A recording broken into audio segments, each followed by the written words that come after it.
Però els ocells no volen ser emprenyats ni enganyats.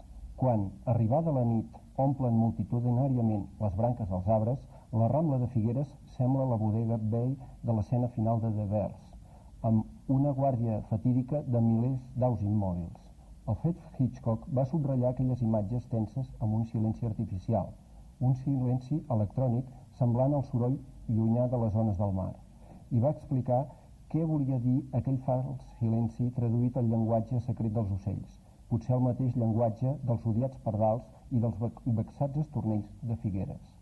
Encara no estem a punt per atacar-vos, però ens anem preparant. Som com un motor que s'escalfa. Engegarem aviat.